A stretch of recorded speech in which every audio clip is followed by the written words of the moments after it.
राहों में हम को मिलो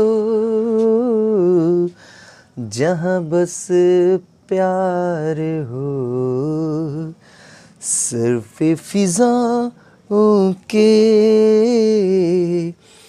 इश्क सवार हो, आसमां को फिर ज़मीं से उतनी मोहब्बत हो, वफा फैली हो ज़मीं पे चाहतों की सावत हो, झील के पानी में इश्क ही बहता हो, इश्क हो दुआवा बस इश्क की इबादत हो, खुदा भी जब तुम्हें मेरे पास देखता होगा, इतनी अनमोल चीज दे दी कैसे सोचता होगा।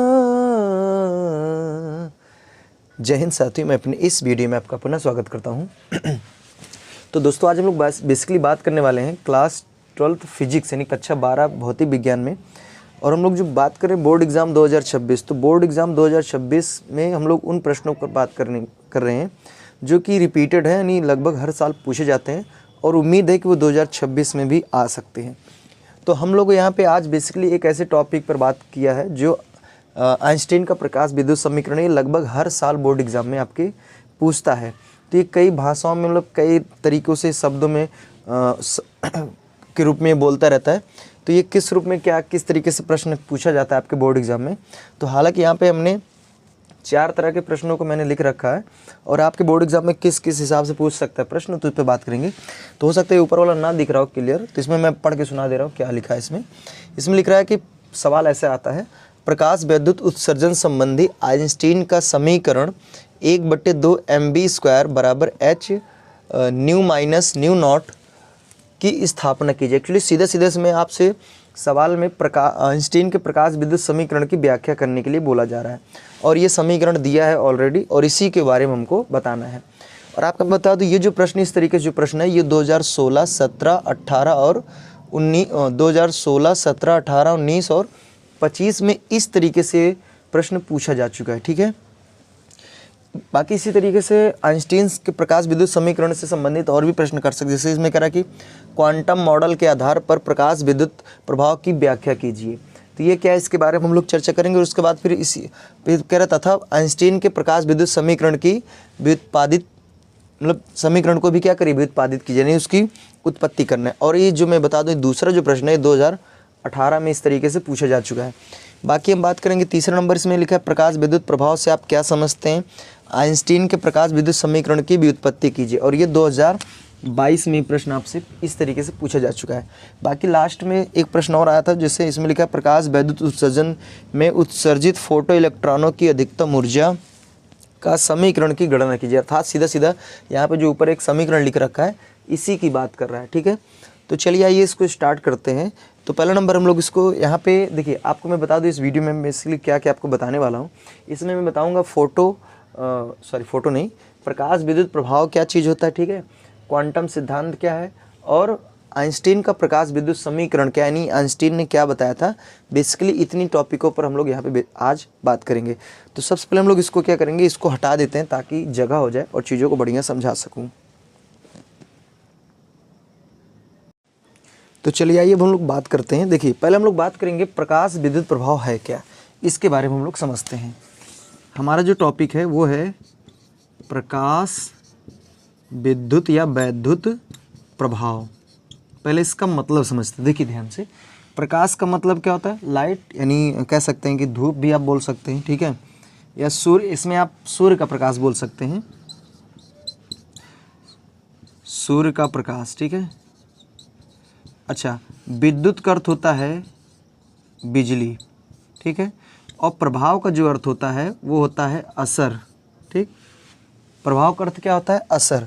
तो देखिए, अगर हम प्रकाश विद्युत प्रभाव की अगर परिभाषा की बात करें तो हम कह सकते हैं कि सूर्य के प्रकाश की वजह से अगर हम बिजली के असर को देखें, ठीक है, अर्थात सीधा सीधा आप ऐसे भी कह सकते हैं कि यदि हम प्रकाश के द्वारा, सूर्य के प्रकाश के द्वारा अगर हम लोग बिजली को पैदा करें या बिजली के प्रभाव को देखें तो इसी घटना को बेसिकली हम लोग प्रकाश विद्युत प्रभाव कहते हैं।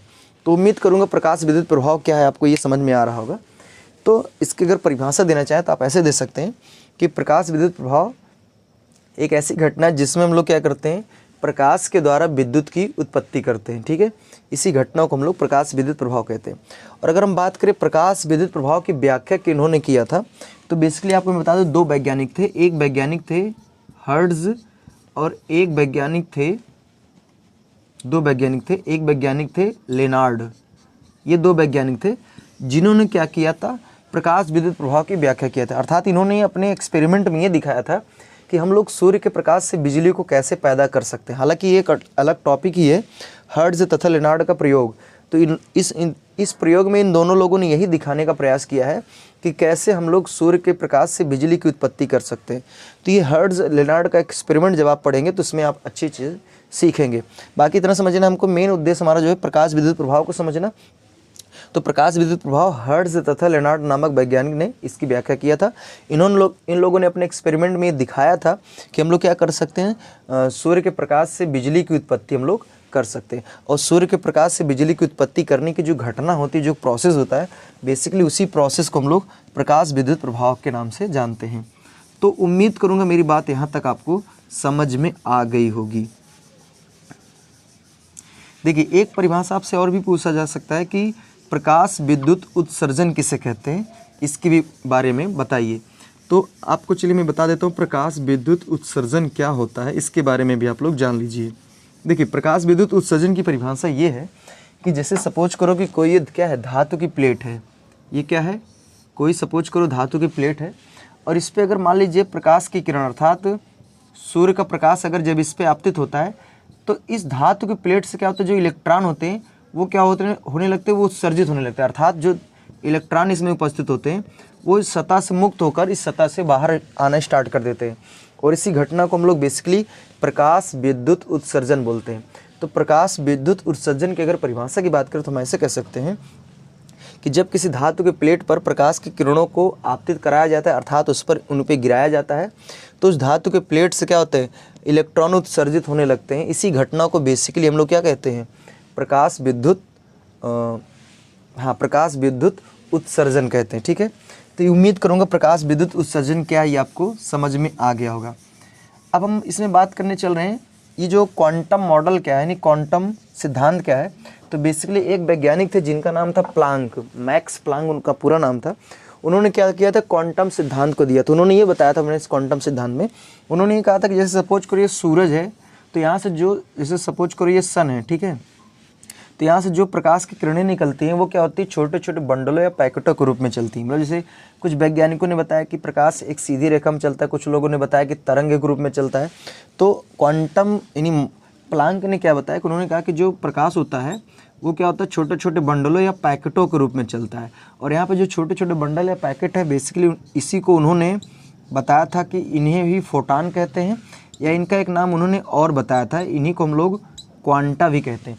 इसीलिए इसको हम लोग क्वांटम सिद्धांत बोलते हैं। ठीक है, अगर हम बात करें कि जो ये एक फोटान या जो क्वांटा होता है इसमें कुल ऊर्जा कितनी होती है, तो इसमें जो कुल ऊर्जा होती है वो होती है E बराबर h न्यू। यहाँ पे जो न्यू है ये प्रकाश की आवृत्ति है और h क्या है, ये प्लांक नियतांक है।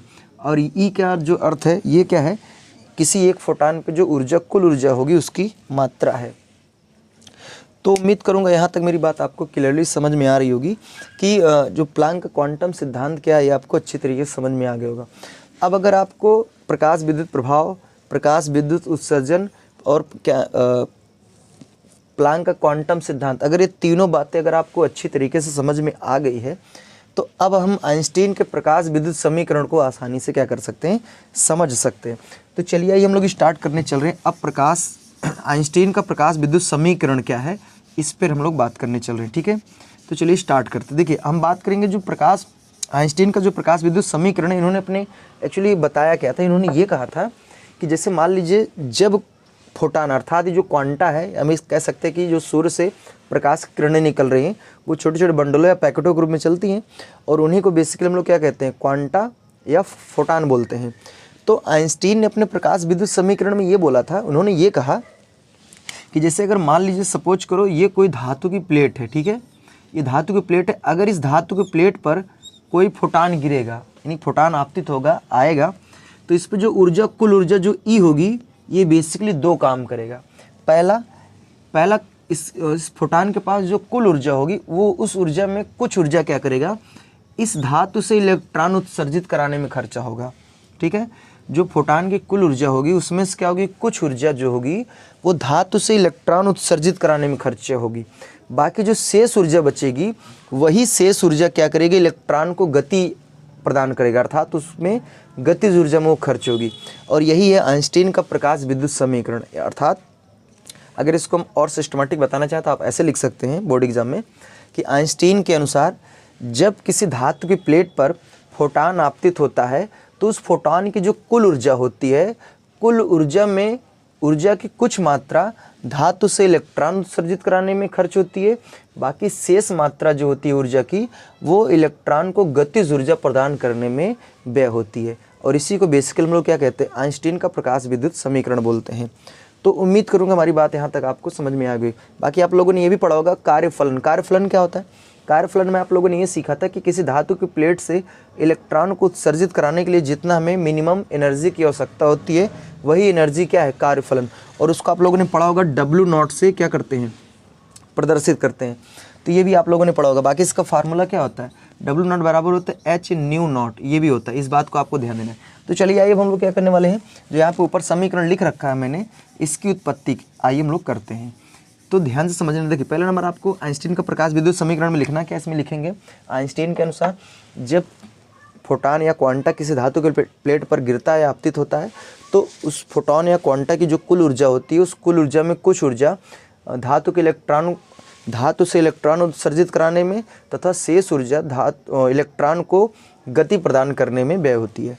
तो यहाँ पे देखिए इसको अगर हम सूत्र के हिसाब से लिखना चाहें तो देखिए कुल ऊर्जा जो होती है ई जो होती है उसमें से कुछ ऊर्जा क्या होगी, इलेक्ट्रॉन उत्सर्जित कराएगी, अर्थात इलेक्ट्रॉन उत्सर्जित कराने का मतलब वो कार्यफलन में व्यय होगी। बाकी जो शेष ऊर्जा बचेगी वो क्या होगी, इलेक्ट्रॉन को गतिज ऊर्जा प्रदान करेगी, अर्थात काइनेटिक एनर्जी में व्यय होगी, ठीक है। अब यहाँ से अगर बात करें ई बराबर, तो ई बराबर हम क्या लिख सकते हैं, इसको हम लिख सकते हैं h/ν बराबर W0 की जगह हम क्या लिख सकते हैं h/ν0 प्लस गतिज ऊर्जा जो होती है इसको हम लोग क्या लिख सकते हैं, गतिज ऊर्जा का जो सूत्र है के बराबर होता है 12 mv², ठीक। तो एक काम करिए, सॉरी यहाँ पे ν0 होगा, अब इसको हम क्या करेंगे उठा के इधर लाएंगे तो हो जाएगा h/ν माइनस h/ν0 बराबर 1/2 mv², ठीक है। अब यहाँ से हम चाहें तो h कॉमन कर सकते हैं तो ये हो जाएगा न्यू माइनस ν0 बराबर 1/2 mv²। तो यही है बेसिकली आइंस्टीन के प्रकाश विद्युत समीकरण, जो कि आप ऊपर जो लिख रखा है दिख रहा होगा उम्मीद करूँगा। तो वही फार्मूला देखिए मैंने यहाँ पे क्या किया है, नोट कर दिया। और इसी फार्मूले को बेसिकली हम लोग क्या कहते हैं, आइंस्टीन का प्रकाश विद्युत समीकरण कहते हैं। तो उम्मीद करूंगा मेरी बात आपको समझ में आई होगी। इसमें आपको देखिए अगर आएगा तो आपको क्या क्या लिखना है, पहला नंबर तो प्रकाश विद्युत प्रभाव क्या इसके बारे में बताना है जो कि मैंने बता रखा है, ठीक है। फिर उसके बाद क्वांटम सिद्धांत क्या है, प्लांक का, इसके बारे में बताना है, इसको भी मैंने बता रखा है, ठीक है। उसके बाद आइंस्टीन का प्रकाश विद्युत समीकरण क्या है इसके बारे में भी आपको मैंने बता रखा है। अगर थोड़ा सा कम समझ में आए स्टार्टिंग से एक बार देख सकते हैं, सारे जो टॉपिक हैं आपको क्लियर हो जाएंगे। तो उम्मीद करूँगा यहाँ तक मेरी बात समझ में आई होगी। बाकी हमें दीजिए इजाज़त, मिलेंगे नेक्स्ट वीडियो में, तब तक के लिए जय हिंद।